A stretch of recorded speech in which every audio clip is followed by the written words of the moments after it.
विरक्ति और भक्ति प्रेम बढ़ने के लिए क्या करना चाहिए? इन दोनों में आसक्ति प्रधान है। वो अगर शरीर में, शरीर संबंधियों में और शरीर संबंध भोगों में रहे तो फिर भगवान से आसक्ति जो होती उसी का नाम प्रेम है। भगवान में जो आसक्ति होकर संसार से आसक्ति नष्ट होती उसे विरक्ति कहते हैं। वैराग्य का मतलब है भगवदानंद की ऐसी स्फूर्ति में हम मगन हो जाएं कि संसार के भोगों के सानिध्य में भी हमारा मन भोगने के लिए ना चले, उसे विरक्ति कहते हैं। बड़े ध्यान से सुनिएगा।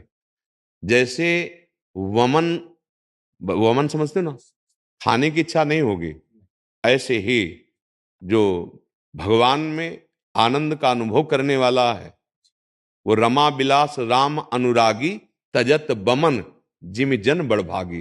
वो बड़भागी जन संपूर्ण भोग विलासिता को भगवदानंद के लिए त्याग देते हैं, उसे विरक्ति कहते हैं।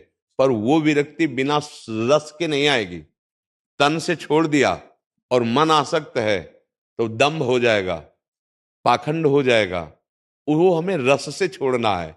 इसलिए राम कृष्ण हरि, जय जय राम कृष्ण हरि, विठल विठल पांडुरंगा पांडुरंगा। अब इससे जो रस उत्पन्न होगा वो विषयानंद का नाश कर देगा, आपके अंदर विरक्ति पैदा कर देगा, और जिससे रस मिल रहा है उसमें आसक्ति हो जाएगी। वो है प्रभु। प्रभु में जब आसक्ति होती उसी का नाम प्रेम है।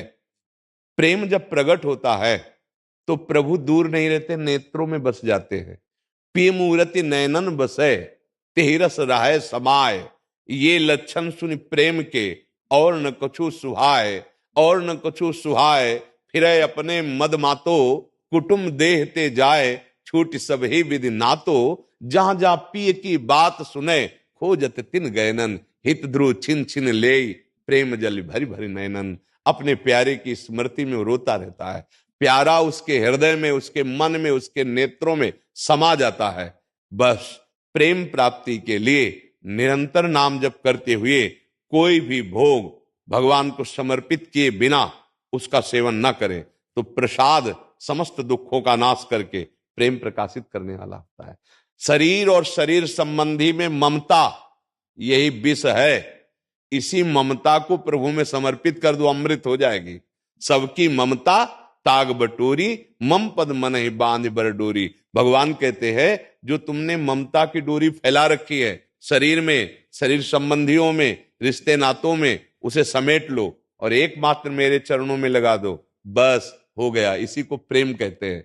जो सब जगह हम प्रेम फैला दिए है उसे समेटना ही वैराग्य कहते हैं। और जहां लगाना है वहां आसक्ति हो जाए। तद विस्मरणेन परम व्याकुलतेति। एक क्षण भी अपने प्यारे का विस्मरण होने पर हृदय में ऐसी छटपटाहट होने लगे जैसे मछली को जल से निकाल दो तो तड़पड़ाती है, प्राण त्याग देती है। ऐसे अगर एक क्षण अपने पांडुरंगा को भूलें, विठल को भूले, रामकृष्ण हरि भूले तो हमारे प्राण व्याकुल होने लगे, तो हमारे अंदर विशुद्ध प्रेम आ जाएगा। महाराष्ट्र में वारकरी संप्रदाय की कीर्तन में आपका नाम लेकर राधा राधा सबको बुलाते हैं, ये गलत तो नहीं ना? अरे नहीं, यही पांडुरंगा हर दिन 5 मिनट सबको, हाँ, लोग रहते हमारे सामने जी, तो उसको राधे राधे बोला। हाँ, तो देखो हम आपको बताएं राधा किशोरी कौन है, आप इतना जान लीजिए। श्री कृष्ण के हृदय का प्रेम जब रूप धारण किया तब वो राधा हुआ। सांद्रानंद घन प्रेम मूर्ति किशोरी। तो जब हम राधा राधा बोलते हैं तो पांडुरंगा श्री कृष्ण ही है ना, द्वारिकाधीश श्री कृष्ण ही है ना, तो वो रोम रोम पुलकित हो जाते हैं। मानो श्री कृष्ण को रिझाने का सहज उपाय राधा राधा राधा। जब श्री कृष्ण को ब्रज की लीला सुनाई गई तो जगन्नाथ जी के रूप में जो विराजमान है, अंग गलित हो गए ठाकुर के प्रेम से।